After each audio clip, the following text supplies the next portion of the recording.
What is the biggest display that you can pack into a smartphone? This seems to be a question that different manufacturers are trying to answer these days. Huawei tried to fit in a 6.1-inch display onto the SN Mate, Samsung a 6.3-inch display onto the Galaxy Mega. While the displays on both of these devices were huge, the specs were not flagship-worthy stuff. Sony over here has got a flagship-worthy Xperia Z Ultra with a 6.4-inch display. The specs are really good on paper. Let's see how that translates into real day-to-day usage. So this is Ash here from C4E Tech and you're watching my full review of the Sony Xperia Z Ultra. Let's start with the built-in design. The Xperia Z Ultra is a beautifully built phone. The front is almost entirely covered by the 6.4-inch 1080p Triluminos display. We'll get to the display in a bit. On top we've got the earpiece, sensors, a 2-megapixel front-facing camera, Sony branding and a notification LED. Due to Sony deciding to go with on-screen navigation buttons, low below, we just have the primary microphone. At the back you've got the 8-megapixel rear-facing camera and noticeably the LED flash is missing here. Low below you've got the Sony and Xperia branding. To the left you've got the MHL-capable micro-USB port with USB host functionality, a proprietary dock connector. At the bottom you've got a speaker and holes for a strap. To the right you've got the volume rockers, the power button, and another flap that covers the microSD and micro SIM card slots, and a water-resistant 3.5mm headphone jack. On top you have the secondary noise-cancelling microphone. Though the Xperia Z Ultra weighs in at a hefty 212 grams, it's incredibly slim at just 6.5mm. The Xperia Z Ultra is also prone to picking up fingerprints and smudges. It is also fairly easy to get small scratches on the glass even with normal day-to-day usage. These are downsides to having glass on the front and back. The IP58 rating means that the Xperia Z Ultra is dust resistant and even manages to improve upon the water resistance found in the original Xperia Z. Moving on to the specs, the Xperia Z Ultra is powered by the Snapdragon 800 chipset. This houses 4 Krait 400 cores clocked at 2.2 GHz each, coupled with an Adreno 330 GPU and 2 GB of RAM. The internal storage is 16 GB and you can expand it further with microSD cards up to 64 GB. Overall, the performance is great, with the Ultra topping the charts of almost every synthetic benchmark that we ran. When it comes to real day-to-day usage like say gaming, again the Ultra had no issues running any intensive games that we threw against it. We have a separate video on the gaming performance of the Xperia Z Ultra.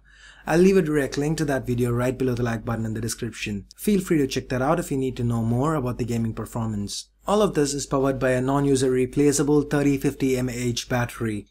The Xperia Z Ultra ran a looping video for about 8 hours before finally running out of juice. The huge display does seem to drain a lot of battery and this is especially evident while browsing. While we were able to get through a full day on a single chat with moderate usage, for heavy users the Ultra might need some pampering. Now moving on to the display.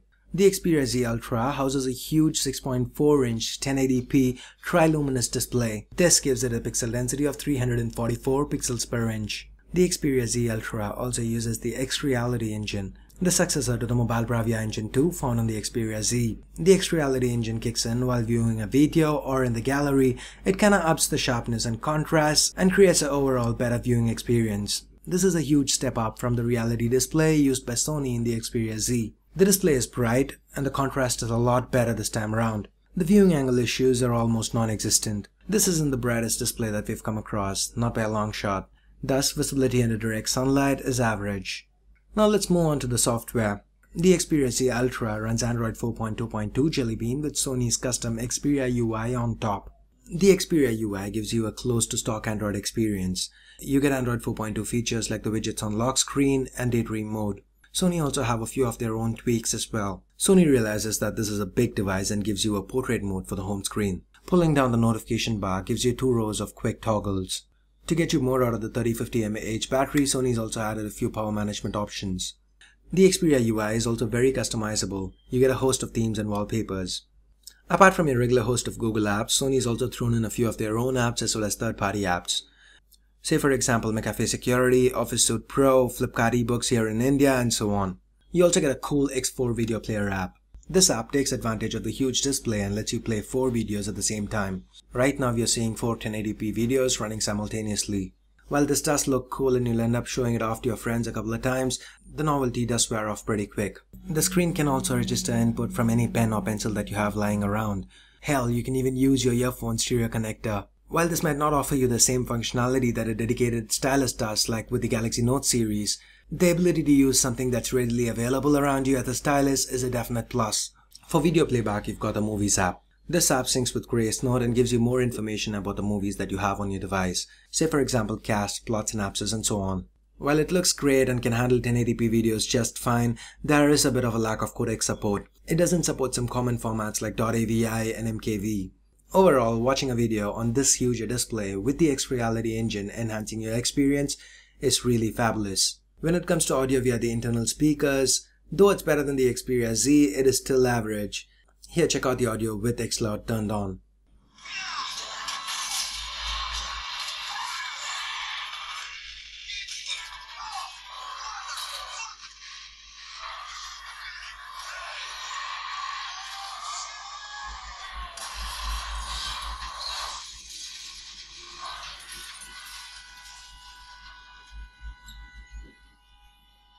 Thanks to the slim nature of the device, any kind of pressure at any point on the device kind of affects the audio output. With a device this big and this expensive, gripping it loosely is not really an option.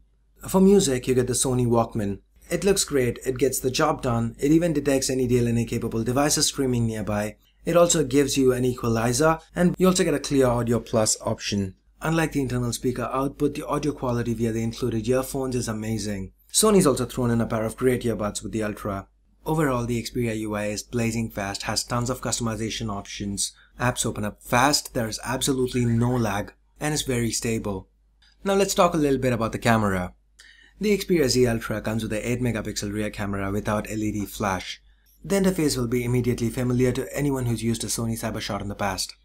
You get a superior auto mode where you can take pictures up to 7 megapixels. With the superior auto mode, the camera chooses between a host of scenes and decides what's best for the particular shot. With the normal mode, you can take up to 8 megapixel pictures.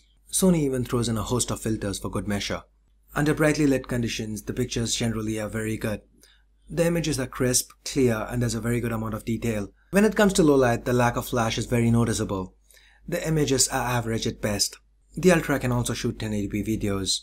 The quality of videos taken is also very good. There's a decent frame rate, a lot of detail, the color reproduction is pretty natural as well. So guys, before we get to the conclusion, I just wanted to point out that the Xperia Z Ultra has been facing a bit of quality control issues. There has been a sleep of death issue that a few users have been reporting. I have personally experienced the issue, I've made a video on it. There are a ton of YouTube videos about the same subject, and a lot of major websites have reported it as well. For a lot of you, the solution to a quality control issue might be simple. It might be as simple as just sending the phone back to the seller. Whereas some of you from my part of the world would know how much of a painful process it is to get a phone replaced here. So now, quality control issues apart, let's get to the conclusion. Overall, this phone is a great device, the first Snapdragon 800 device from a major manufacturer, and it does live up to the hype. Sony's improved the display, the audio quality via the earphones is great, the display is just gorgeous, and Snapdragon 800 underneath the hood is an absolute beast. Given the size of the device, I really am not able to look at it as a phone. For me personally, I look at it as a tablet that doubles up as a phone. But then again, that's me personally. What do you guys think? Do you think the Xperia Z Ultra is a little too big to be a primary device? Or do you love the huge 6.4-inch Triluminos display? Let me know in the comments below. So that pretty much wraps up this review, guys. If you want to pick up the Xperia Z Ultra, you can do that from Amazon. I'll leave a direct link to Amazon right below the like button there.